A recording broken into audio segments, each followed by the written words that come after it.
When I saw my own front door chained shut, I thought maybe I had the wrong house. The key turned uselessly in my hand. The same brass key I'd used for 7 years. The one with the tiny sunflower keychain my niece had given me. I jiggled it once, twice. Nothing. I knocked.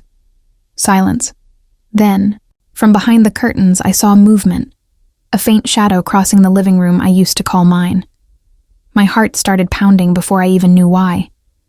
I was exhausted. I'd just driven 8 hours straight from our hometown after spending 2 weeks caring for my sick aunt. The house should have been empty. My younger sister, Alina, was supposed to be staying with our parents. That was the plan. But as I stood there on the porch, suitcase by my feet, I saw the curtains twitch again. And then slowly the door opened. Just an inch. Alina's face appeared in the crack, guarded, pale, and cold.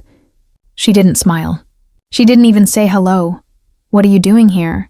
she asked flatly. I blinked. Alina, this is my house. What are you doing here?" She crossed her arms and leaned on the doorframe. Behind her, I caught glimpses. Furniture moved around. A new throw blanket on the couch. My favorite framed painting missing from the wall. "You were gone," she said. "I thought you'd moved out." I laughed, but it came out shaky. "Gone?" "I told everyone I was going to Karachi for 2 weeks. Auntie Rubina was in the hospital, remember? I sent updates." Alina didn't answer. She just looked at me, almost like a stranger. Then with a small, tired sigh, she said, "You can't come in right now. Things are complicated." And then she closed the door. For a few seconds, I stood there in complete disbelief. Then I banged on the door. "Alina, open up." "What are you talking about?" A window creaked open above me. The master bedroom window. "My bedroom." Her voice drifted down, calm but distant. "You'll have to call me first before you come over." "I need some space." I felt the sting of tears in my eyes. Not from anger, not yet. But confusion. Deep, hollow confusion. How could my own sister say that to me? I stood there until the porch light flicked on, bathing me in yellow. A silent warning. Then I picked up my bag and left. Before everything turned sour between us, Alina and I had always been close. Or at least I thought we were. I was 6 years older, the responsible one, as everyone called me. When our mother passed away, I was the one who helped Alina finish school, bought her clothes, paid her rent during college. She had charm. People liked her easily. She could light up a room with a laugh. Me? I worked quietly. Bookkeeping for a small construction firm. It wasn't glamorous, but it paid the bills. When I bought my house, a modest 3-bedroom on a quiet street in Lahore, it felt like the first thing I'd truly built for myself. I filled it slowly with memories, thrifted furniture, plants by the window, a scent of jasmine that clung to the curtains.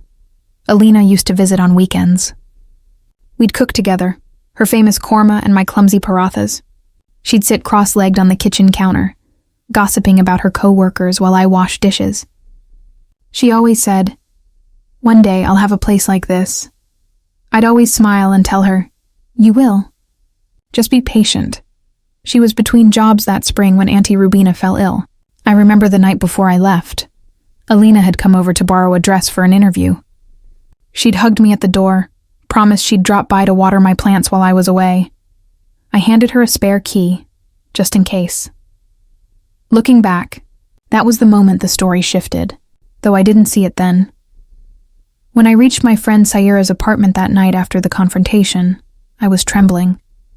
She poured me tea, listened quietly as I told her what happened. "She changed the locks?" Saira asked, disbelief etched across her face. "She did," I said, rubbing my temples, "and she's acting like I've been gone for months." "Maybe there's a misunderstanding," Saira offered. "Maybe she thought you gave her permission?" I wanted to believe that. I really did, but there had been something in Alina's eyes.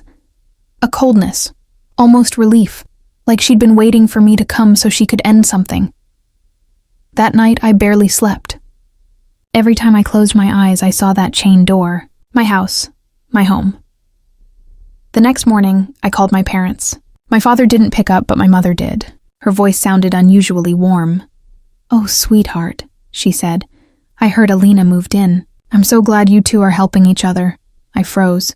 Helping each other? Mom, she locked me out. There was silence on the line. Then, carefully, my mother said, Alina told us you decided to stay in Karachi for a while. She said you asked her to watch the house. My grip on the phone tightened. I never said that. She said you were struggling emotionally, that you needed a break. I didn't want to pry, but I wasn't struggling, I interrupted. Auntie Rubina was sick. That's all? Oh, my mother's voice softened. Well, maybe just talk to her calmly, Beta. She's sensitive. You know how she is? Sensitive. That was the word everyone used for Alina. Sensitive, fragile, misunderstood. But I wasn't misunderstanding anything. My sister had moved into my house, changed my locks, and told everyone I'd abandoned it. And somehow, she'd made them believe her. That afternoon, I drove back to the neighborhood. I parked across the street just watching from the car. Through the window, I could see her, lounging on the couch, wearing my old sweatshirt. On the coffee table sat a stack of unopened mail, my mail. A delivery man showed up with a box. She signed for it, smiled, closed the door, like she owned the place. For a long time, I just sat there in silence, gripping the steering wheel. I wanted to storm in, to demand answers, but I was scared, not of her, but of what I might discover. Because deep down, I already felt it. This wasn't just a misunderstanding. It was a betrayal. And it was only beginning. I didn't go back inside that day. Something told me not to. Not yet. Instead, I parked down the street, near the small bakery where I used to get my morning chai. I sat there for almost an hour, trying to make sense of what had happened. How could Alina, my baby sister, the one I used to braid hair for before school, do something like this? I told myself there had to be an explanation. Maybe she was confused. Maybe she'd just needed a place to stay and planned to tell me later. So I did what any older sister would do. I tried to give her the benefit of the doubt, but the next few days only made things stranger. I called her several times. She didn't answer. I texted, Alina, please call me. I need to understand what's going on. Read. No reply. I sent another. You have no right to change the locks. I'm coming by tomorrow. Please don't make this harder. This time she replied with a single line. You left. I'm taking care of the place now. Taking care. Those two words stung. Syra tried to comfort me, saying, maybe she's overwhelmed. You know how impulsive she can be. But it didn't feel like impulsiveness. It felt planned, and when I drove by again 2 days later, that feeling only deepened. My car slowed as I passed the house. The windows were all open, curtains fluttering, different curtains. Mine were gone. My plants too. The potted palm that had been by the front door was missing. In the driveway sat another car, a silver hatchback I didn't recognize. I pulled over and got out, walking up the front path like a stranger visiting someone else's home. The air smelled faintly of paint and new perfume. When I peered through the side window, I noticed something chilling. The family photo that used to hang over the mantel, the one of me and Alina at my housewarming party, was gone. In its place was a new frame. From the angle, I could only see a corner of it, but I could tell. It was her alone. That was the first moment I realized Alina wasn't just taking care of my house. She was erasing me from it. I contacted a locksmith that same afternoon. He said he could come by to help me re-enter my own home, if I could provide proof of ownership. I gathered my property documents, my ID, and met him at 3 p.m. But when we arrived, she was already there, standing on the porch with crossed arms, her expression unreadable. What do you think you're doing? She asked. I live here, Alina, I said, holding up my paperwork. You can't keep me out of my own house. She tilted her head, smiled faintly, and said, Actually, you don't live here anymore. You left, I moved in. I've been paying the utilities. The neighbors saw you pack up weeks ago. My voice trembled. That's not true. You know that's not true. The locksmith shifted awkwardly, clearly unsure what to do. Alina turned to him and said calmly, This is a family dispute. You should probably leave. He looked at me, then back at her. then sighed and muttered, "I'm sorry, ma'am. I can't get involved." And he drove away. I watched his van disappear down the street, while my sister leaned against the doorway of my house, like the queen of something she'd stolen. "Alina, please," I said quietly. "Talk to me. Why are you doing this?" Her eyes flickered for just a second, a trace of guilt maybe. Then she said, "You left me no choice. You weren't here. I needed somewhere to go. You don't even like this place anymore." I stared at her, my throat tightening. "I built this place." But she just shrugged and closed the door again. The lock clicked, and that sound broke something inside me. The following week, I went to stay with Sarah full-time. I called my parents again, this time determined to make them see reason. My father answered this time. "Listen," he said, after I poured everything out. "Your sister told us you'd given her permission, that you wanted to help her until she found her feet. She even said you told her to sell some of your old furniture to cover bills." My voice shook. "Dad, she sold my furniture? Which pieces?" He hesitated. "She said you didn't want the big dining table anymore, that it reminded you of Mom. I felt dizzy. That table had been my mother's, the last thing she'd ever owned before she passed. I'd promised I'd never sell it." That night, I went online and found a secondhand marketplace listing. It took me hours of searching, but there it was, unmistakable, the carved wooden legs and the little chip on the corner I'd tried to repair with glue. Price, 75,000 rupees. Seller, Alina K. The post date, 1 week after I left for Karachi. I sat there staring at the screen for a long time, my mind numb. Sarah found me like that, hours later, still frozen at the table. "She's selling your things?" she asked softly. I nodded, and lying to our parents about it. For the first time, anger started to mix with the heartbreak. Not the loud kind, not the type that makes you yell or cry, but the quiet, steady burn that sits in your chest and refuses to go out. I knew then that I couldn't just wait for this to fix itself. Something darker was happening. Alina wasn't just squatting in my home. She was trying to replace me. Over the next few days, I started documenting everything. Photos of the house exterior, the listing of my mother's table, text messages, even the timestamps of when she'd read my messages without replying. It wasn't about revenge. It was about proof, because I had a feeling that when I confronted her, really confronted her, she'd twist every word until I was the villain. So I planned carefully. First, I called the utility company. They confirmed something strange. A week after I'd left town, a change of name request had been filed, switching the bills from my name to hers. My hands trembled as I asked them to email me the documentation. The signature on the form was mine, or at least someone's attempt at it. That night, I sat awake in Sarah's spare room, staring at the ceiling. The jasmine-scented curtains brushed softly against the open window, the same scent that used to fill my house. And all I could think was, my sister forged my name. I didn't know it then, but that forged signature was going to become the turning point, the line that separated confusion from betrayal, and love from something much darker. Because from that moment on, it stopped being about a misunderstanding. It became a fight for my home and my dignity. When I finally went back to the house again, I wasn't going as a sister. I was going as someone who'd been robbed, not just of possessions, but of trust. It had been nearly 3 weeks since I'd returned from Karachi. 3 weeks of silence, evasion, and lies. I'd gathered every piece of evidence I could: property documents, bank statements, screenshots of her messages, the utility records showing the forged signature. My hands trembled as I drove. I wasn't sure if it was anger or grief, maybe both. When I pulled up to the house, the silver hatchback was gone. The front gate was half open, and a faint hum of music floated from inside. Old Bollywood, one of Alina's favorites. I walked up the path, my heart pounding. The jasmine bush by the porch was dying, brittle, dry, neglected.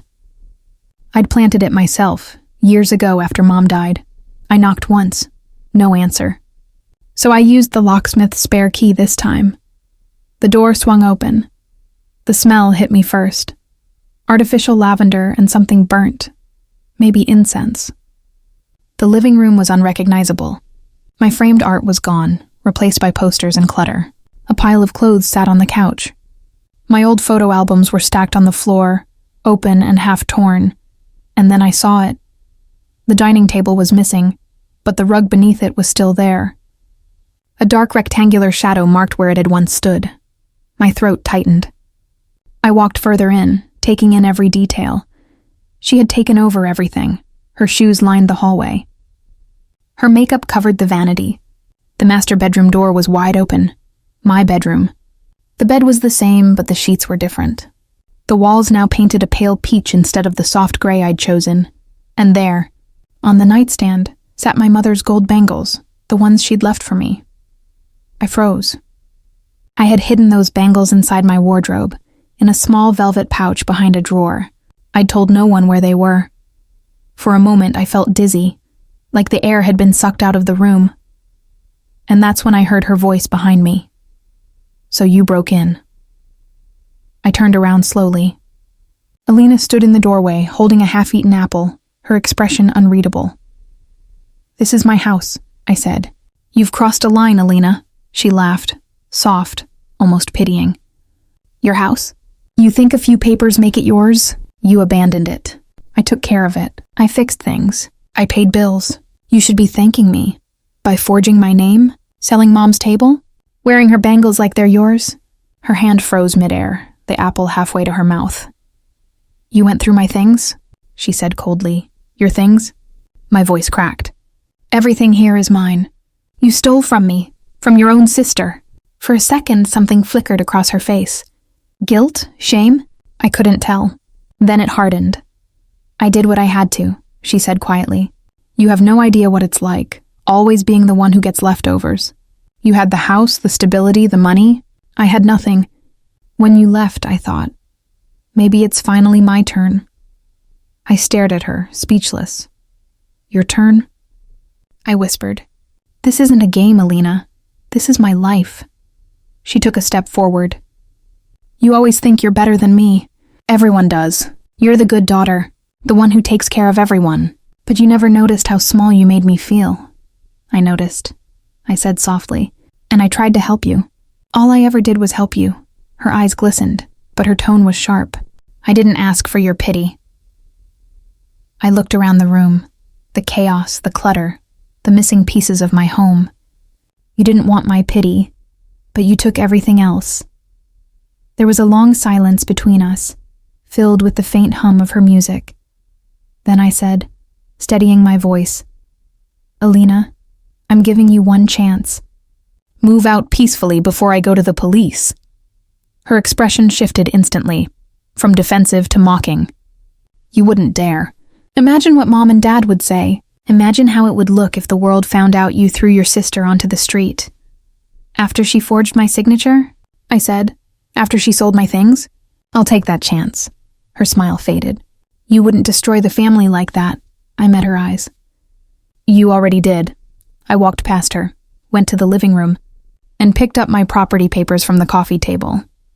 She'd left them lying there like junk mail. As I turned to leave, she said quietly, "You'll regret this." I stopped. "No, Alina, you will."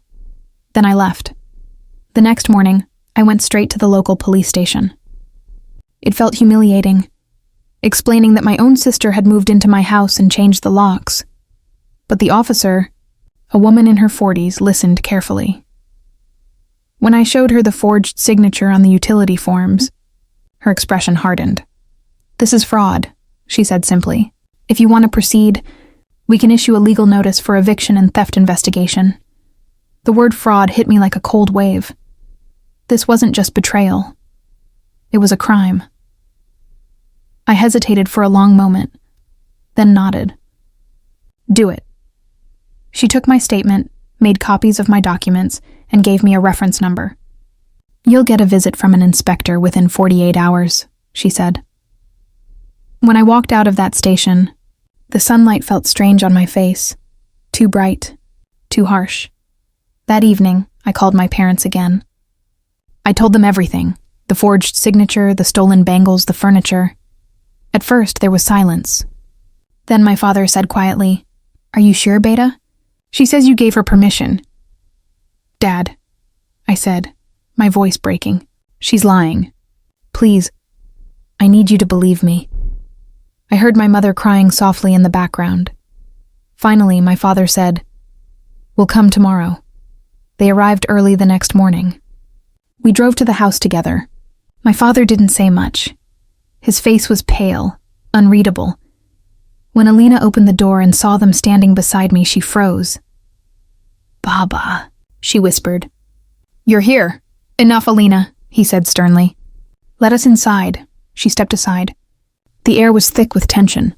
My mother walked in first, looking around the room that once smelled of my cooking and laughter. Now it smelled like perfume and smoke. My father's eyes fell on the bangles on the nightstand. He picked them up slowly, turning them over in his palm. "These were your mother's," he said quietly. "Why are they here?" Alina's lip trembled. "I was keeping them safe. By wearing them?" he asked. She said nothing. Then I showed him the forged documents. The copies I'd printed out. He stared at them for a long moment, and I watched something shift in his face. Disbelief turned to disappointment, and disappointment turned to sorrow. "Alina?" he said softly. "How could you?" She began to cry then, real tears this time, sinking into a chair, covering her face. "I just wanted something of my own," she sobbed. I was tired of being left behind. My mother sat beside her, tears streaming silently down her face.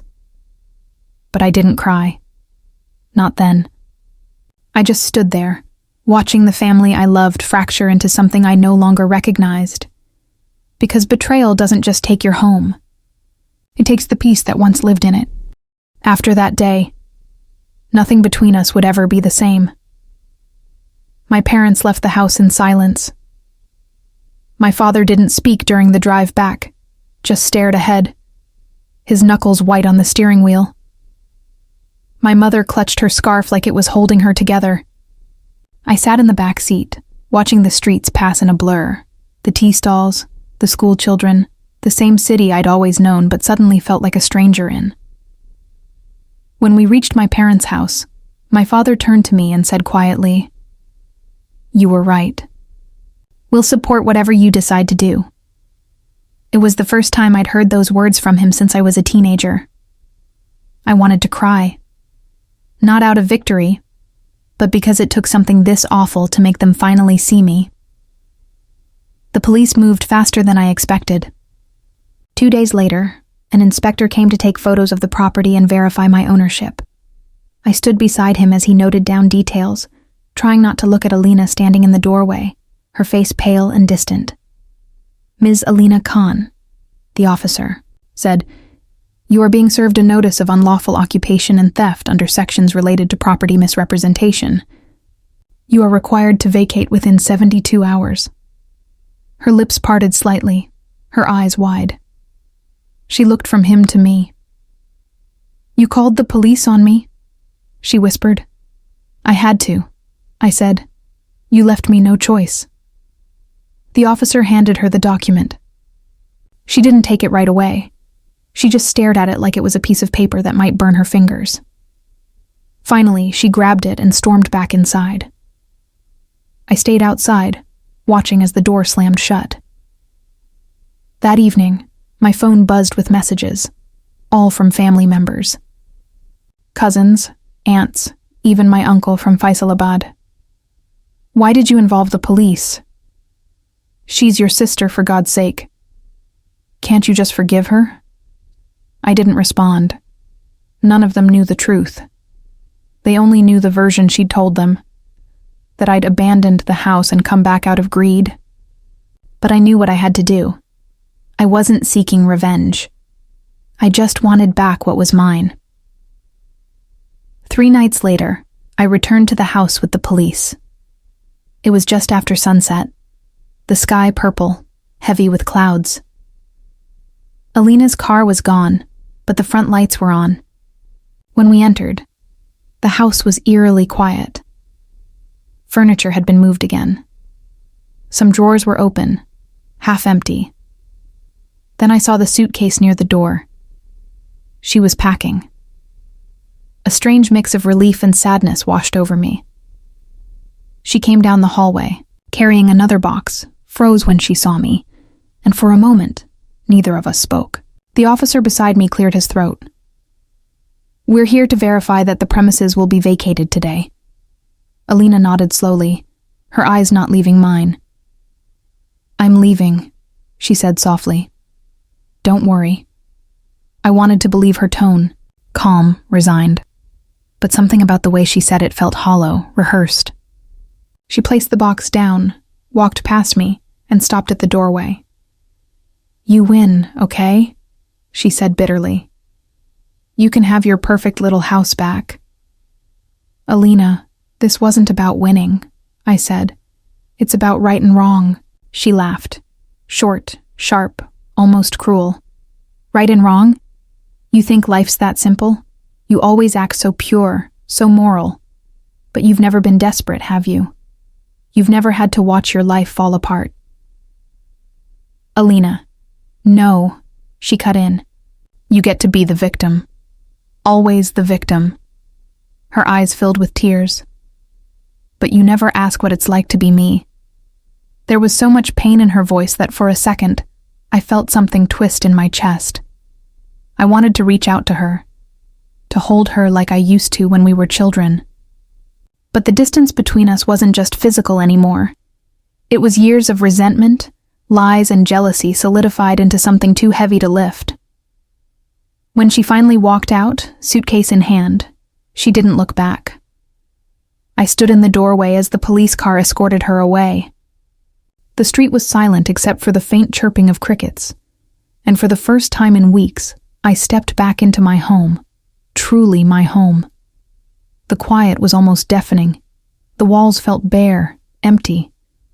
I walked through each room, one by one, touching the walls, the furniture, the memories. But something inside me felt altered. Like the house had absorbed the betrayal, and now it echoed through the air itself. Over the next few days, I started cleaning, not just to restore order, but to reclaim the space emotionally. I threw out what wasn't mine, washed the sheets, repainted the walls. I found several receipts in drawers, small electronics, handbags, and perfumes all purchased with my debit card. She'd been using it, quietly, repeatedly.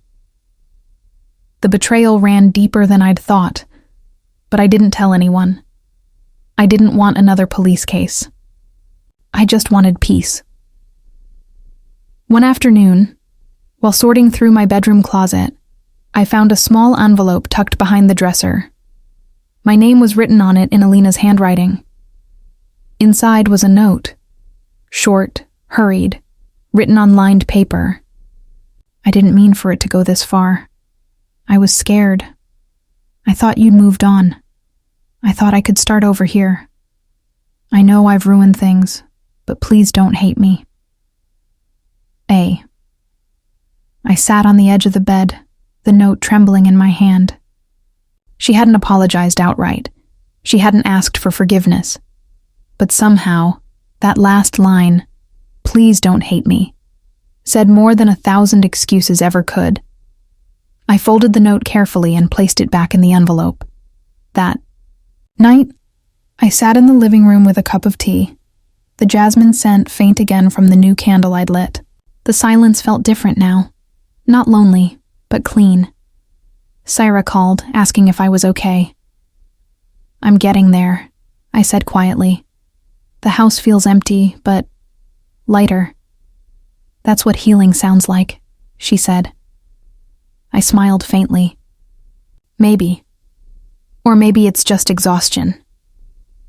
But deep down, I knew she was right. Because for the first time in a long time, I felt like I could breathe without waiting for someone to take it away. The eviction made its way through the neighborhood gossip chain within days. Neighbors whispered, family members sent awkward texts. Some blamed me, Some pitied her, but I stayed silent. Because some stories don't need defending, they just need closure. 3 weeks later, I got a call from my father. "She's gone to live with an aunt in Rawalpindi," he said. "She's trying to get help." I didn't ask what kind of help. I just said, "I hope she does." And I meant it, because anger had burned away by then, leaving behind something softer. Sorrow, maybe, or the faint outline of forgiveness. I didn't know if we'd ever be sisters again. But I did know this. Sometimes love doesn't mean letting someone stay. Sometimes it means showing them the door, so they can finally face themselves. The story of what happened between Alina and me spread faster than I could have imagined. Not because I told anyone, but because families, especially ours, have a way of turning pain into conversation. By the end of that month, everyone knew. At first, the calls were constant.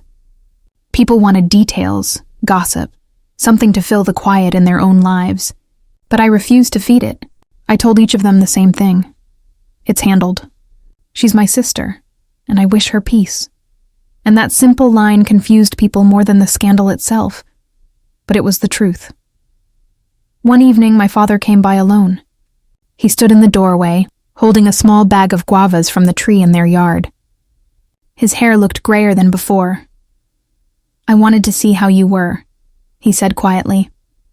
I poured him tea, and we sat at the table, the same spot where, not long ago, he had confronted Alina with the forged papers. For a long time, we didn't speak. The silence between us wasn't heavy this time. It was reflective.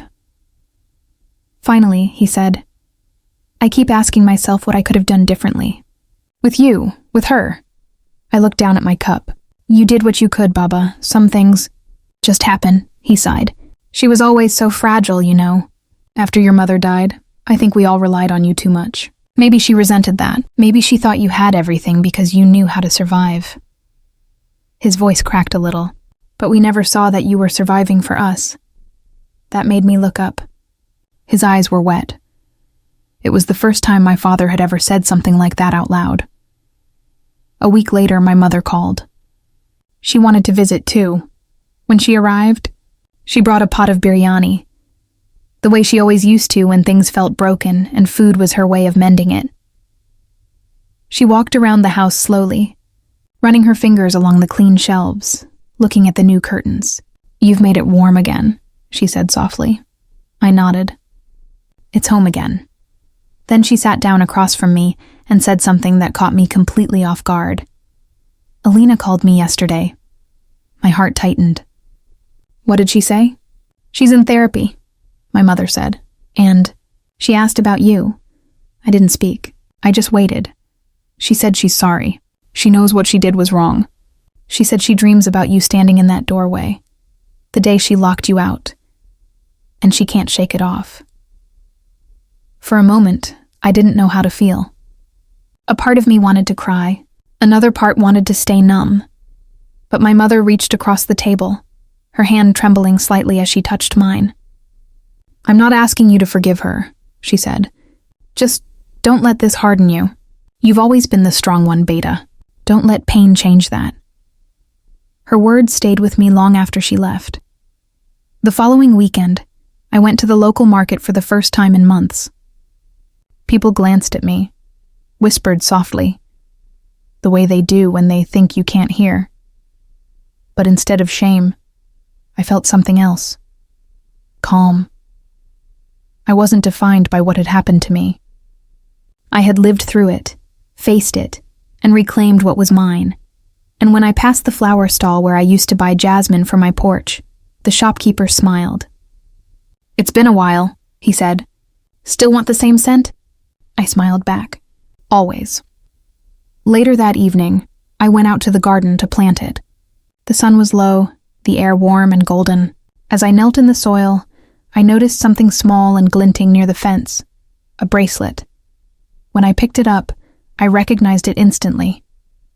It was Alina's, the one she used to wear every day in college, with the little silver charm shaped like a star.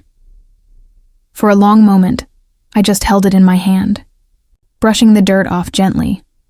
Then I placed it on the porch rail. I didn't know if she'd ever come back for it. But if she did, I wanted her to know she wasn't unwelcome. Just not unaccountable. 2 weeks later, a letter arrived. No return address, but the handwriting was unmistakable. It wasn't long, just a single page. I've been trying to find the right words. You were right, about everything. I was angry at you because I couldn't face myself. I thought if I could take what you built, maybe I'd feel worthy. But all I did was destroy the only person who ever believed in me. I don't expect forgiveness. I just want you to know I'm getting help, and I'm sorry. If someday you can bear to see me, I'll be ready. Alina. I must have read that letter a dozen times before setting it down. For the first time since the betrayal, I let myself cry. Not from pain, but from release. Because even if the wounds hadn't fully healed, they were no longer open. When word of her apology reached the family, the tone changed. The same relatives who once blamed me began calling to say, "You did the right thing," or "You were brave." But I didn't care for vindication. People only understand parts of the story they can fit into their own lives. The rest remains between those who lived it. What mattered to me was that I'd finally found peace, not by punishing her, but by refusing to carry her guilt any longer. That winter, I invited my parents over for dinner. We ate together in the freshly repainted dining room, the same space that once held silence, now filled with gentle laughter again. At one point, my father looked around and said, "It feels like home again," and I smiled, stirring my tea. It always was. It just needed cleansing. He nodded, thoughtful. "You know," he said, "homes can survive storms, but only if the foundation is strong." I looked at him, and something inside me settled, because he wasn't talking about the walls. He was talking about me. As the evening ended, my mother hugged me tightly at the door. "We'll see her one day," she said softly. "Maybe all of us. Together again." "Maybe," I said, and for the first time, I didn't flinch at the thought. Because forgiveness, I was learning, wasn't something you gave for someone else. It was something you gave to yourself, so the past would stop echoing in every room. Spring came quietly that year. The house smelled of fresh paint and lemon polish. The walls gleamed with sunlight. The curtains danced in the morning breeze. And for the first time in what felt like years, there was no heaviness pressing on my chest when I woke up. I'd started working from home again, writing small articles for a lifestyle blog. It wasn't much, but it gave me peace, and the kind of solitude that no longer felt lonely. Sometimes I'd sit by the window with my tea and look out at the small garden. The jasmine had taken root beautifully. Its scent drifted through the evenings like a soft reminder that beauty could grow even after chaos. On the porch rail, Alina's bracelet still hung where I'd left it. The silver charm had dulled from the weather, but I couldn't bring myself to take it down. It wasn't forgiveness. Not yet. It was acceptance, a quiet way of saying, "You existed here. We both did." One morning, while watering the plants, my neighbor Mrs. Khan called out over the fence. She was an older woman. Kind, nosy, but always well-meaning. "Beta," she said. "You look lighter these days. Whatever burden you were carrying, seems you've let it go." I smiled. "Maybe I finally learned how to stop fighting shadows," she laughed, shaking her head. "Ah, that's the secret to growing older. Learn which battles to walk away from." Her words echoed in my mind long after she'd gone inside. Because she was right. For so long I had been trying to reclaim things. A house, respect, the truth. But what I really needed to reclaim was myself. A few months later, I visited my parents again. When I entered their home, I saw something unexpected. A small photo of Alina on the side table, next to mine. My mother caught my glance. "She visited last week," she said gently. "Just for a few hours. She looks better." I felt a strange warmth spread through me. Not happiness exactly. More like quiet relief. "She's been working at a small clinic," my mother added. "Helping children with speech therapy?" I smiled faintly. "That sounds like her. She was always patient with kids, There was a pause. Then my mother said, "She asked if she could write to you again." I looked out the window at the old guava tree, its branches heavy with fruit. "Maybe someday," I said softly, "but not yet," and my mother nodded, as if she understood completely. That night, as I drove home, I passed the old street where we used to play as children, barefoot, chasing after the ice cream cart, our laughter echoing through the summers. And I realized something I hadn't allowed myself to before. We were both victims, just of different things. She was consumed by envy and insecurity. I was consumed by silence and duty, and both of us had been trying, in our own ways, to feel seen. The tragedy was never just the betrayal. It was how long we'd gone without truly understanding each other. When I got home, I stood in the doorway for a long time. The faint smell of jasmine wrapped around me. The lights from the living room spilled into the garden.